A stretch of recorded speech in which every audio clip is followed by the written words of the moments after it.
Hello friends, my name is Mohsen Mullah and I welcome you all to this video lecture here. So today we are going to discuss on substation part 1 of electrical installation and estimation. This is again from the unit 4.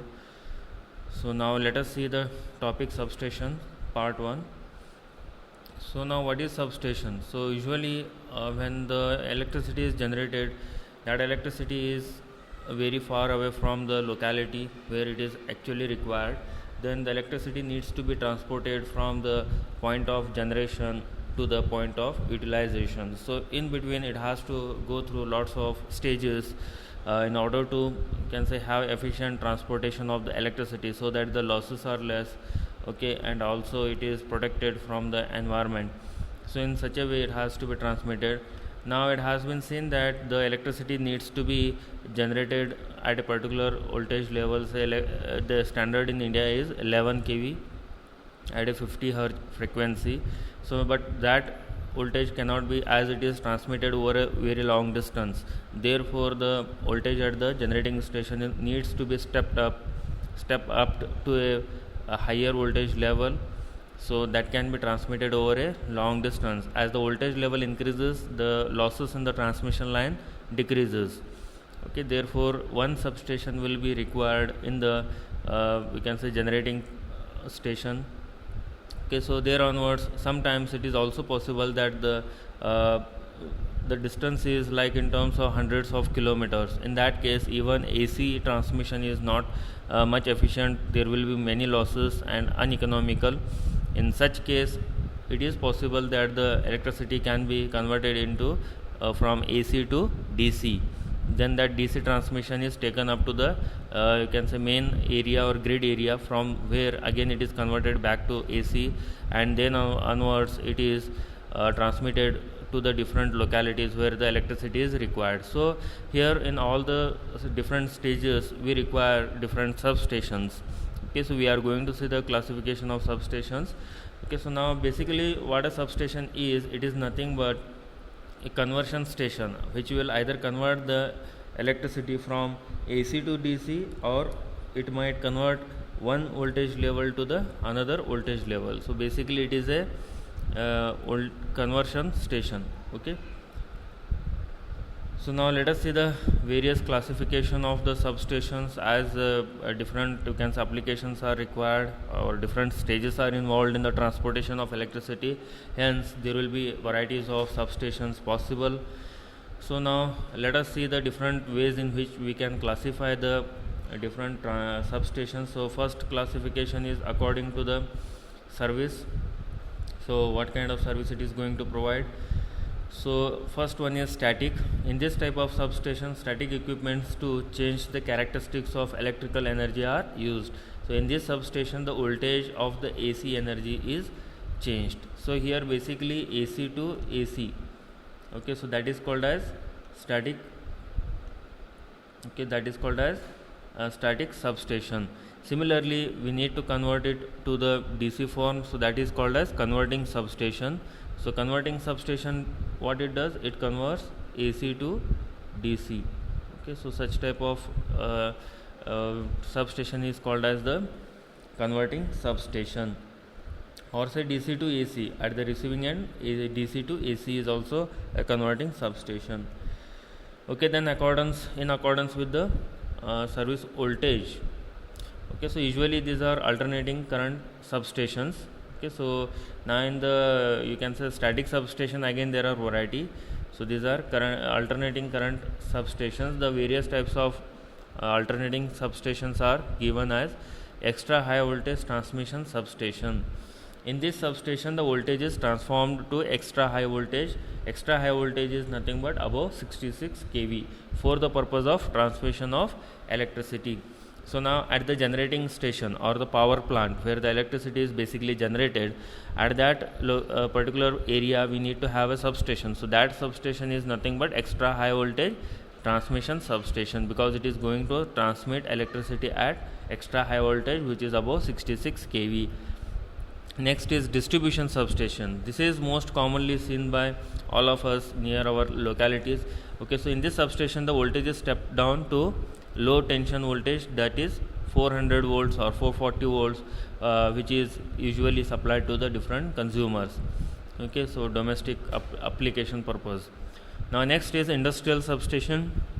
So now in industrial substation, so sometimes what happens, the requirement of the big industries is very large. Okay, so sometimes they require hundreds of megawatt.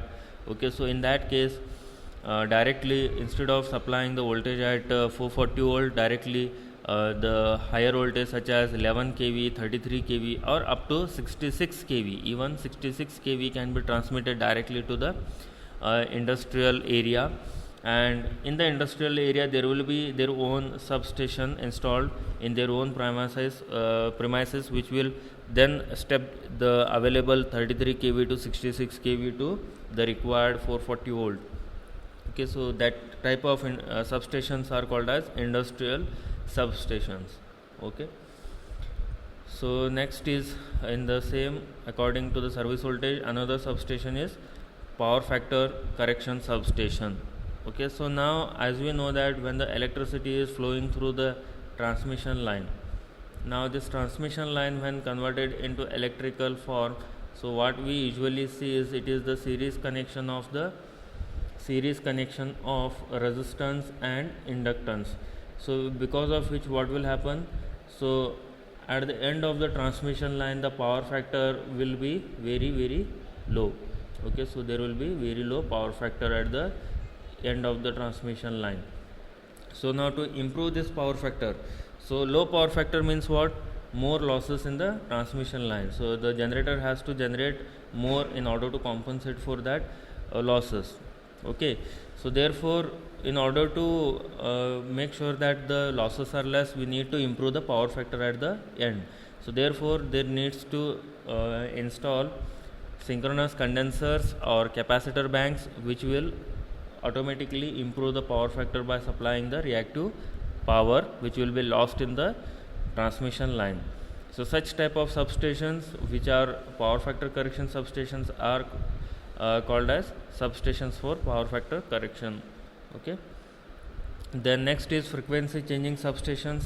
So likewise it is also common that in most of the industries it is not always required to have the same frequency as the generated voltage frequency of 50 Hz.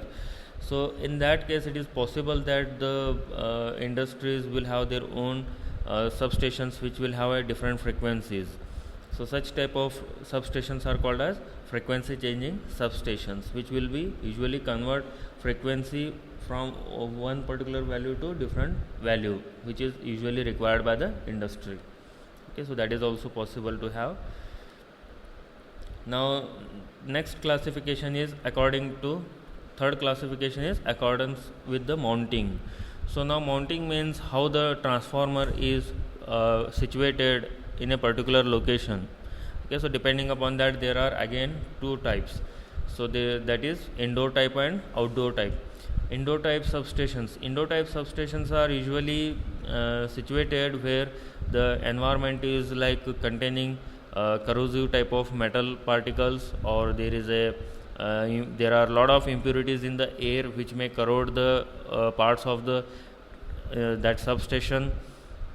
Okay, so in such cases it is possible that the substation might be located indoor. It is not outside in the exposed environment, but it is in a compartment or a cubicle or a cell. So that is called as a indoor substation.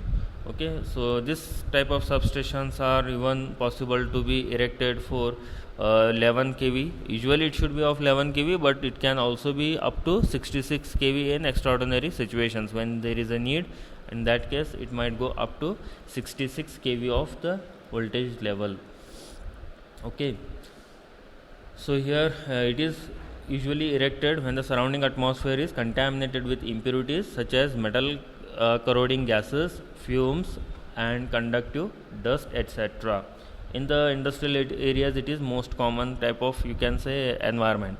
So in those areas it is better to go for the indoor type of substation. Now next is outdoor type of substations.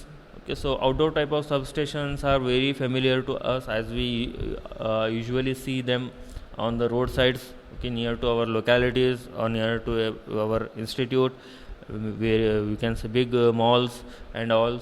So there will be their own, you can say, outdoor substation. So in outdoor substation also again there are two types. One is pole mounted and another one is foundation mounted. So this type of pole mounted type of substations are erected for the distribution of power in localities. It usually depends upon the or situated on a single pole, or it depends upon the H pole. Okay, so two poles with the middle bar for supporting the transformer on it, or even four pole structures are seen in some places where the suitable platforms are used for transformers of capacity up to 200 kVA. So it can go up to 200 kVA pole mounted. More than that, it will be usually foundation mounted. Okay, 300 350 kVA will be foundation mounted. So these substations are cheapest basically because installation cost is very low, and also simple and smallest in size compared to all substations. These pole mounted substations are the very smallest. They require very small area. Okay, so they will be just situated on very side corner of a road. Okay, so in our localities all the equipment is outdoor. Okay, outdoor type, and it is mounted on the same supporting structure of the HT distribution lines. So there is a GO gang operating switch which is used for switching on and off HT transmission line. Then there is a HT fuse unit installed for the protection of HT side. Then also to control the LT side, ironclad low tension switch with the fuses is also suitable with the suitable capacity is installed on the LT side. Then obviously lightning arresters are installed over the HT line to protect the transformer from the surges that may occur due to lightning. Okay, and also the substation is earthed at two or more places. So proper earthing is provided to the outdoor substation. The entire pole, transformer, supporting structure, everything is connected to the earth with the help of two or more earthing, we can say strips, copper plates. Then another feature of this pole mounted substation is the maintenance cost of substation is very low, and by using a large number of such substations in a town, it is possible to lay distribution at lower cost. But also there is a disadvantage that owing to increase in the number of transformers, here capacity cannot be increased, hence number of transformer needs to be increased. Then the total kVA is increased. No load losses in the transformer are going to increase because all the transformers will not be loaded at the same time to their fullest capacity, but still the transformers are energized 24/7. Okay, even if the electricity is present or not, okay, whether it is supplying the electricity or not, whether the load is present or not, so even then the transformers are completely energized. Now because of that there will be always the no load losses taking place in the transformer. So that is one of the main reason for the more losses in the transmission of the electricity, because of the no load losses of the transformers. Also there are losses in the transmission line itself, but also apart from that in the transformers there are going to be no load losses. And here you can see one simple example of a pole mounted substation which we usually see. So here is a transformer which is fixed on the supporting structure here. Okay, and then there are insulators here which will be separating the body of the transformer from coming in direct contact with the live conductor. So here are the HT lines which are connected to the transformer input lines, or primary side of the transformer, which is the HT side. Then the LT side tappings are obtained from inside, and these are taken for the distribution purpose. Okay, so this will go run to the different poles. Okay, so which will take the electricity at 440 volt to the different areas of that particular locality where it is situated. Okay, so maximum around about of 200 kVA amount of load can be applied on the transformer. Okay. Then next is foundation mounted substations. So now usually when the required kVA capacity is higher, so say 300 kVA or more, so in that case usually foundation mounted type of transformers are used. Okay, and also these transformers are used in the primary transmission. Okay, so primary transmission, because in the primary transmission the capacity is very high. So in that case the size of the transformers needs to be very large and they will be very heavy, so it would be convenient for them to be placed on the ground instead of just mounting them on the poles. Okay, so now this type of substations are used for primary and secondary transmission. Since equipments are required for such transfer substations are very heavy, therefore site selected for these substations must have a good access for heavy transport. Owing to exposed bus bars and other associated equipment, the clearance and the spacings are not only to be governed by the operating voltage but also from the consideration of the encroachment from outside. Now one thing has to be made sure that when these transformers are situated at a particular location, then care must be taken that there has to be sufficiently large area provided surrounding that substation, that transformer. Otherwise, since the voltage capacities, voltage levels are too high, it is possible that the from outside some you can say entities may directly come in contact with that, so which will harm the transformer, as well as they may harm the people or the other animals, etc., which may come in contact with the transformer. Therefore, it has to be ensured that the sufficiently large area is given for the transformer here, and also the bus bars and all should be located at the safer distance from the ground. Okay, so all those care should be taken. So these things can be practically seen when a particular visit can be conducted to a substation, okay, at a KEB and all, or even while moving on the buses we might see such type of you can say localities where there are this foundation mounted transformers available on the ground, and also we can see the switch gear nearby to those transformers, even in the factories and all. So for the transmission of the electricity from the cogeneration, usually this ground mounted or foundation mounted transformers are used in the factory premises. Those are also can be seen when you are particularly visiting the factories for your industrial training. Okay, so now in the next part of this video lecture we are going to see the types of transformers that are usually employed in the substations. Okay, till then, happy learning. Thank you.